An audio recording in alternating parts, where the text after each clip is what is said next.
இனி வருகின்ற நாட்கள் எல்லாமே உங்களுக்கு நல்லதாகவே அமையும். அனைவருக்கும் வணக்கம். நம்ம இன்னைக்கு பார்க்குற ராசி மகர ராசி. ராசி சக்கரத்தில் வான் மண்டலத்தில் 10வதாக வரக்கூடிய ஒரு ராசி இந்த மகர ராசி அப்படின்னே சொல்லலாம்.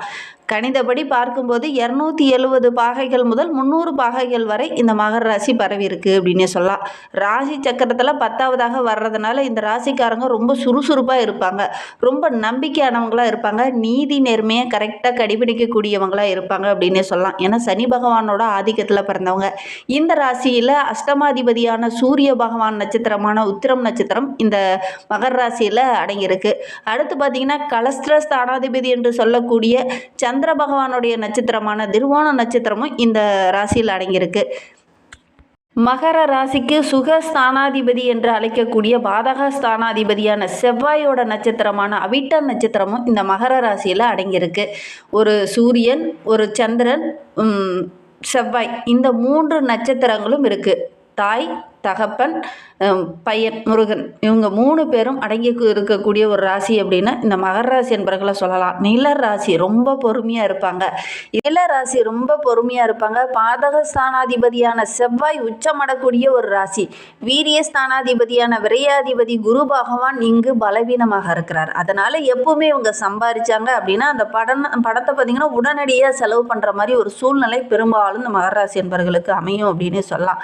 குரு பகவான் நீச்சமாகிறார். அதனால் பண தேவைகள் அப்படின்னு உங்களுக்கு வரும்போது யாருக்கிட்டையாவது கடன் வாங்க வேண்டிய ஒரு சூழ்நிலை பெரும்பாலும் இந்த மகர ராசி என்பர்களுக்கு அமைந்துரும் அப்படின்னே சொல்லலாம்.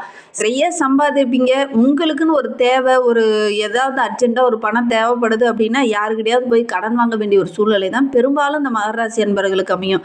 நல்ல ஒரு பணக்காரர்களாக கூட இருப்பீங்க. அந்த தொழிலில் நல்ல ஒரு வருமானம் கூட ஈட்ட முடியும். ஒரு தேவைன்னு ஏற்படும் போது யாருக்கிட்டையாவது போய் கடன் வாங்க வேண்டிய ஒரு சூழ்நிலை பெரும்பாலும் இந்த மகர ராசி என்பர்களுக்கு அமையும். ஏன்னா குரு பகவான் இங்கு நீச்சமாக இருக்கிறார். உங்களுடைய ராசி அதிபதியான சனி பகவான் துலா ராசியில் உச்சமாகிறார். எப்பவுமே நான் ரொம்ப கீழேயும் போக மாட்டாங்க, ரொம்ப மேலேயும் வர மாட்டாங்க. ஒரு ஈக்குவலான நிலைமையில தான் பெரும்பாலும் இந்த மகர ராசி என்பர்கள் இருப்பாங்க அப்படின்னே சொல்லலாம். இது ஒரு வண்ணாந்துறை ராசி அப்படின்னு சொல்லுவாங்க. கழிவுகளை நீக்கக்கூடிய இடம் அப்படின்னு இந்த மகர ராசி என்பர்களை சொல்லுவாங்க. இது ஒரு சர ராசி. மகரஸ்தானம் 2, 7க்குரிய கிரகங்களான 2க்குரிய கும்பமும் 7க்குரிய கடகமும், அதாவது சனியும் சந்திரனும் மகராதிபதியாக லாபாதிபதியாக அமைவாங்க. செவ்வாய் இவங்களுக்கு பாதகாதிபதியாக அமைவார். சரி, இவங்களை பற்றி நம்ம தொடர்ந்து பார்க்கலாம். இந்த மார்கழி மாதத்தில் இந்த மகர ராசி என்பர்கள் என்னென்ன மாற்றங்களை சந்திக்க போகிறாங்க, என்னென்ன விஷயம்லாம் உங்களுக்கு சாதகமாக இருக்க போகுது, என்னென்ன விஷயம்லாம் உங்களுக்கு பாதகமாக இருக்க போகுது அப்படிங்கிறத தொடர்ந்து பார்க்கலாம். இந்த மகர ராசி என்பர்கள் ஒரு குடியிருக்கிற வீடு பார்த்திங்கன்னா பெரும்பாலும் ஒரு குகையோ அல்லது பள்ளத்து மேலே உங்களுடைய வீடோ அல்லது பெருசாக ஏதாவது உச்சியில் மலைக்கு பக்கத்தில் நல்ல ஒரு ஹைட்டான இடத்துல உங்களுடைய வீடோ இல்லை அந்த கரெக்டுக்கு பக்கத்தில் எங்களுடைய வீடு இருக்குது அப்படிங்கிற மாதிரி ஒரு இடத்துல தான் பெரும்பாலும் இந்த மகர ராசி என்பவர்களுடைய வீடு அமையும் அப்படின்னே சொல்லலாம். ஏன்னா தாழ்வு மனப்பான்மை இவங்களுக்கு இயல்பாகவே இருக்கும். சரி, இவங்களை பற்றி நம்ம தொடர்ந்து அடுத்தடுத்த வீடியோக்களில் பார்க்கலாம். வருகின்ற நாட்கள் இந்த மகர ராசி என்பவர்களுக்கு எப்படி அமைந்திருக்கு அப்படிங்கிறத பார்க்கலாம். நீங்கள் இப்போ தான் ஃபஸ்ட் டைமாக நம்ம சேனலை பார்க்குறதா இருந்தால் நம்ம சேனலை சப்ஸ்கிரைப் பண்ணிவிட்டு கூடவே இருக்கிற பெல் ஐக்கானையும் கிளிக் பண்ணிக்கோங்க. அப்போ தான் நாங்கள் போடுற ஒவ்வொரு வீடியோவுமே உங்களுக்கு நோட்டிஃபிகேஷனாக வரும். நீங்கள் மகர ராசி என்பராக இருந்தால் மறக்காமல் நம்மளுடைய சேனலுக்கு ஒரு லைக் கொடுத்துட்டு உங்களுடைய உறவுகள் வகையில், நண்பர்கள் வகையில் யாராவது மகர ராசி என்பர்கள் இருக்காங்க அப்படின்னா மறக்காமல் இந்த வீடியோவை அவங்களுக்கும் ஷேர் பண்ணி விடுங்க. மகர ராசியில் நீங்கள் எந்த நட்சத்திரத்தில் பிறந்தீங்க, உங்களுடைய இஷ்ட தெய்வ பெயர் என்ன அப்படிங்கிறத மறக்காமல் எங்களுடைய கமெண்ட் பாக்ஸில் தெரிவிங்க. உங்களுக்கு ஜோதிட ரீதியாக ஏதாவது சந்தேகம் இருக்குது, ஜோதிடர்கிட்ட ஏதாவது ஆலோசனை வேணும் அப்படின்னா டிஸ்கிரிப்ஷனில் ஜோதிடரோட வாட்ஸ்அப் நம்பர் கொடுக்கப்பட்டிருக்கு. அந்த நம்பருக்கு கால் பண்ணி முன்பதிவு செய்துக்கோங்க. உங்களுடைய சந்தேகங்களுக்கு நல்ல ஒரு தீர்வு கிடைக்கும். வருகின்ற நாட்களுடைய கிரகநிலை வைத்து ஆராய்ந்து பார்க்கும்போது இந்த மார்கழி மாதம் முடிகிறதுக்குள்ளே ஒரு சில மாற்றங்கள் உங்களுடைய வாழ்க்கையில் நடக்கும். அது என்ன அப்படிங்கிறத தொடர்ந்து பார்க்கலாம். ஏன்னா உங்களுடைய ராசிநாதன் சனி பகவான் தனஸ்தானத்தில் வலிமை பெற்று சஞ்சரிக்கக்கூடிய காலகட்டமாக இந்த மார்கழி மாதம் இந்த மகர ராசி என்பவர்களுக்கு அமைந்திருக்கு அப்படின்னே சொல்லலாம். தனவரவு ரொம்ப சிறப்பாக இருக்கும்.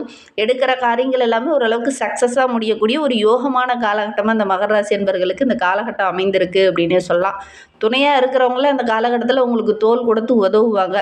உச்சம் பெற்ற குருவோடைய பார்வை இந்த மார்கழி மாத தொடக்கத்திலேயே அமைவதனால உங்களுடைய கல்யாண கனவுலாம் இந்த காலகட்டத்தில் நனவாகும். ரொம்ப நாளாக நான் வரன் பார்க்குறேன், ஆனால் எனக்கு நல்ல ஒரு வரனே அமையலை அப்படின்னு கவலைப்பட்டு இருந்த நம்மளுடைய மகர ராசி என்பவர்களுக்கு இந்த காலகட்டத்தில் நல்ல ஒரு வரன் அமையக்கூடிய யோகமான காலகட்டமாக அமைந்திருக்கு அப்படின்னே சொல்லலாம். எடுக்கிற காரியங்கள் எல்லாமே ஓரளவுக்கு சக்ஸஸாக முடியக்கூடிய ஒரு யோகமான காலகட்டமாக இந்த மகர ராசி என்பவர்களுக்கு அமைந்திருக்கு அப்படின்னே சொல்லலாம். குறிப்பாக பார்த்தீங்கன்னா பொது வாழ்வில் இருக்கிறவங்க, அரசியல் சார்ந்த துறையில் இருக்கிறவங்களுக்கெல்லாம் நல்ல ஒரு முன்னேற்றத்தை இந்த காலகட்டத்தில் எதிர்பார்க்கலாம் அப்படின்னே சொல்லலாம். முக்கிய பொறுப்பில் அந்த காலகட்டத்தில் உங்களுக்கு கிடைக்கும். குரு பகவான் மிதுன ராசிக்கு சென்ற பிறகு பார்த்தீங்கன்னா கொஞ்சம் கூடுதல் கவனத்தோடு செயல்படணும். கூட்டு தொழிலில் இருக்கிறவங்க கொஞ்சம் கவனமாக இருக்கணும். உத்தியோகத்தில் ஒரு சிலருக்கு இந்த காலகட்டத்தில் மாற்றங்கள் ஏற்படும். ஒரு சிலருக்கு வீடு மாற்றம் ஏற்படலாம். ஒரு சிலருக்கு பார்த்திங்கன்னா வீடு மாற்றத்தோட இடமாற்றம் இந்த காலகட்டத்தில் கட்டாயம் இந்த மகர ராசி என்பவர்களுக்கு ஏற்படுறதுக்கான வாய்ப்புகள் நிறைய இருக்குது அப்படின்னு சொல்லலாம். ஒரு சிலருக்கு உத்தியோக மாற்றமாக இருக்கலாம். ஒரு சிலருக்கு பார்த்திங்கன்னா ஏதாவது இந்த காலகட்டத்தில் சொந்த வீட்டில் இருந்து கொஞ்சம் இடம்பெயரக்கூடிய ஒரு சூழ்நிலையில் இந்த மகர ராசி என்பவர்களுக்கு இந்த காலகட்டத்தில் கொஞ்சம் ஏற்படும் அப்படின்னே சொல்லலாம். மார்கழிக்கு 6க்கு அப்புறமாவே பார்த்தீங்கன்னா நல்ல ஒரு முன்னேற்றத்தை நீங்கள் எதிர்பார்க்கலாம் அப்படின்னே சொல்லலாம். ஏன்னா உங்களுடைய ராசிக்கு 6ஆம் இடத்துல குரு வர்றதுனால நல்ல நல்ல மாற்றங்கள் இந்த காலகட்டத்தில் உங்களுக்கு தேடி வரும் அப்படின்னே சொல்லலாம். உங்களுடைய ராசியை பொறுத்தவரை 3, 12 ஆகிய இடத்திற்கு அதிபதியானவர் குரு. அவர் வக்கரகம் பெறுவதனால நிறைய நன்மைகள் நம்மளுடைய மகர ராசி என்பவர்களுக்கு கிடைக்க போகுது அப்படின்னே சொல்லலாம். நல்ல நல்ல சந்தர்ப்பங்கள்லாம் இந்த காலகட்டத்தில் உங்களை தேடி வரும்.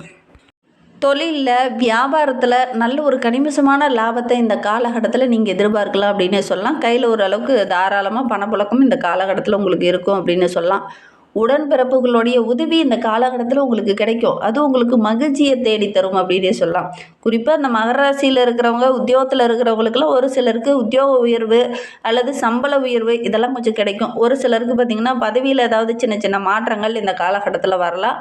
ஒரு சிலருக்கு இடமாற்றங்கள் இந்த காலகட்டத்தில் வரலாம் அப்படின்னே சொல்லலாம்.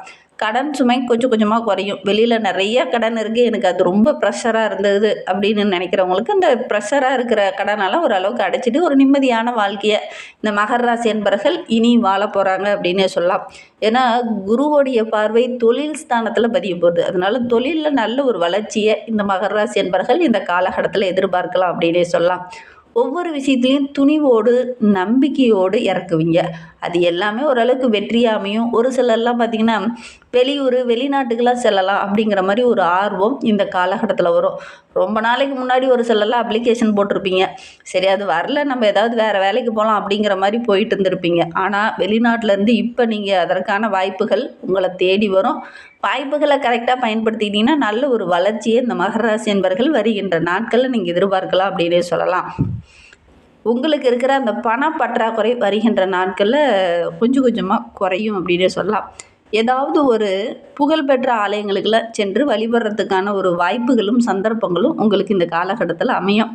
அல்லது நம்மளே போகலாம், இந்த ஆலயத்துக்கு நம்ம போயிட்டு வரலாம் அப்படிங்கிற மாதிரி உங்களுடைய எண்ணம் கொஞ்சம் வரும். ஆர்வம் அதிகமாகும். அதற்கு போகிறதுக்கான சந்தர்ப்பங்களும் ஒரு சிலருக்கு அமையும். இல்லை நம்மளே முயற்சி பண்ணி போகலாம், யாரும் வரலனாலும் பரவாயில்ல நம்மளே முயற்சி பண்ணி போகலாம் அப்படிங்கிற மாதிரி ஒரு எண்ணம் இந்த காலகட்டத்தில் இந்த மகர ராசி என்பவர்களுக்கு வரும் அப்படின்னே சொல்லலாம். உங்களுடைய நீண்ட நாள் ஆசையெல்லாம் இந்த காலகட்டத்தில் நிறைவேறும். ஒரு சிலர்லாம் அந்த பழைய வாகனத்தை மாற்றிட்டு புதிய வாகனம் வாங்கலாமா அப்படிங்கிற மாதிரி ஒரு எண்ணம் இந்த காலகட்டத்தில் வரும். புதிய வாகனம் வாங்குறதுக்கான முயற்சியில் ஈடுபட்டிங்கன்னா கூட அதெல்லாம் ஓரளவுக்கு கைகூடி வரக்கூடிய ஒரு யோகமான காலகட்டமாக தான் வருகின்ற நாட்கள் இந்த மகர ராசி என்பவர்களுக்கு அமைந்திருக்கு அப்படின்னே சொல்லலாம். பொது வாழ்வில் இருக்கிறவங்களுக்கு மேலிடத்துலேருந்து ஏதாவது ஒரு நல்ல பேர் கிடைக்கும், நல்ல ஒரு பாராட்டு கிடைக்கும், புதிய பொறுப்பெல்லாம் உங்களை தேடி வரும் அப்படின்னு சொல்லலாம். அந்தளவுக்கு நல்ல ஒரு கிரக அமைப்புகள் இந்த மகர ராசி என்பவர்களுக்கு அமைந்திருக்கு அப்படின்னு சொல்லலாம். குறிப்பாக பார்த்தீங்கன்னா மார்கழி 7லேருந்தே நீங்கள் இந்த மாற்றத்திலலாம் பார்க்கலாம். ஏன்னா சுக்கிரன் 7க்கு அப்புறம் பார்த்திங்கன்னா தனுசு ராசிக்கு செல்ல இருக்கிறார். உங்களுடைய ராசிக்கு பார்த்திங்கன்னா 5, 10 இடத்திற்கு அதிபதியானவர் சுக்கிரன். அவர் விரயஸ்தானத்தில் வரும்போது கொஞ்சம் விரயம் கூடுதலாக ஏற்படும். ஒரு சிலருக்கு இடமாற்றமோ அல்லது வீடு மாற்றமோ ஏதாவது இந்த காலகட்டத்தில் கொஞ்சம் வரும். மாற்றினத்தவங்களுடைய ஒத்துழைப்பு இந்த காலகட்டத்தில் உங்களுக்கு கொஞ்சம் உதவிகரமாக இருக்கும். முன்பின் அறியாதவங்களாம் இந்த காலகட்டத்தில் உங்களுக்கு உதவியாக இருப்பாங்க. அது உங்களுக்கு ஓரளவுக்கு மகிழ்ச்சியாக இருந்தாலும் கூட்டாளிகளால் ஒரு சிலருக்கு சின்ன சின்ன பிரச்சனைகள் வந்து அவங்கள விட்டு விலகிற மாதிரி ஒரு சூழ்நிலையில் இந்த மகர ராசி என்பவர்களுக்கு இந்த காலகட்டத்தில் கொஞ்சம் ஏற்படும். ஒரு சில உறவுகள் விலகும் அப்படின்னு சொல்லியிருந்தேன், அது உங்களுடைய கூட்டாளிகள் தான். அவங்களாம் கொஞ்சம் விலைக்கு போவாங்க. புதிய நண்பர்கள் நிறைய கிடைப்பாங்க. ஆனால் பழைய நண்பர்கள், பழைய கூட்டாளிகள் உங்களை விட்டு விலகக்கூடிய ஒரு சூழ்நிலை இந்த காலகட்டத்தில் உங்களுக்கு அமையும் அப்படின்னே சொல்லலாம். உத்தியோகத்தில் இருக்கிறவங்களுக்கு நல்ல ஒரு முன்னேற்றத்தை இந்த காலகட்டத்தில் எதிர்பார்க்கலாம். நல்ல ஒரு வளர்ச்சி, நல்ல ஒரு முன்னேற்றம், பொருளாதாரத்தில் நல்ல ஒரு முன்னேற்றம் இதெல்லாம் இருக்குது அப்படின்னே சொல்லலாம். மார்கழி 30க்கு அப்புறம் பார்த்தீங்கன்னா மகர ராசிக்கு செவ்வாய் செல்ல இருக்கிறார். அங்கே உச்சம் பெற்று அமர இருக்கிறார். உங்களுடைய ராசிக்கு 4, 11 ஆகிய இடத்திற்கு அதிபதியானவர் செவ்வாய். லாபாதிபதியாக அவர் உச்சம் பெற்று அமரும்போது பொருளாதாரத்தில் ஒரு நல்ல ஒரு முன்னேற்றத்தை இந்த மகர ராசி என்பர்கள் எதிர்பார்க்கலாம். ஒரு சிலர்லாம் இந்த தொழிலை நான் ரொம்ப நாளாக செஞ்சிட்ருக்கேன், அதில் போதுமான வருமானமே கிடைக்கல அப்படின்னு கவலைப்பட்டுட்டு இருந்தவங்க இந்த காலகட்டத்தில் அந்த தொழிலை கொஞ்சம் விரிவுபடுத்துவீங்க, சின்ன சின்ன மாற்றங்களை செய்வீங்க, அதன் மூலிமா நல்ல லாபத்தை பெறுவீங்க, நல்ல ஒரு முன்னேற்றம் இருக்கும் அப்படின்னே சொல்லலாம். ஒரு சிலர்லாம் புதிய கிளையில் அந்த காலகட்டத்தில் தொடங்கக்கூடிய வாய்ப்புகளும் சந்தர்ப்பங்களும் அமையும்.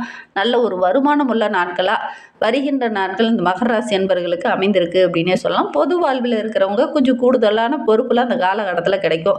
தொழிலில், வியாபாரத்தில் நல்ல ஒரு முன்னேற்றத்தை எதிர்பார்க்கலாம். உத்தியோகத்தில் இருக்கிறவங்களுக்கு நல்ல ஒரு முன்னேற்றம் இருக்குது. கலைத்துறையை சார்ந்த நண்பர்களுக்கு நல்ல ஒரு புகழ், பாராட்டு இதெல்லாம் கிடைக்கக்கூடிய யோகமான காலகட்டமாக அமைந்திருக்கு. மாணவர்களுக்கு படிப்பில் கண்ணும் கருத்துமாக இருந்தீங்கன்னா நல்ல ஒரு வளர்ச்சி எதிர்பார்க்கலாம்.